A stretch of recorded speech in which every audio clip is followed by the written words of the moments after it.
गुरुङमा चाहिँ भर्खरै गाडी झरेको छ टिभी गाडी काठमाडौँबाट चाहिँ जान्ला होला ल गाइज है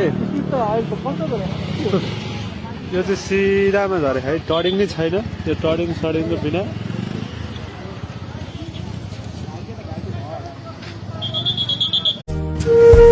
गुरुङमा चाहिँ भर्खरै गाडी झरेको छ टिभी गाडी काठमाडौँबाट चाहिँ जान्ला होला ल गाइज है यो चाहिँ सिधामा झरे है टर्निङ नै छैन त्यो टर्निङ सडिङको बिना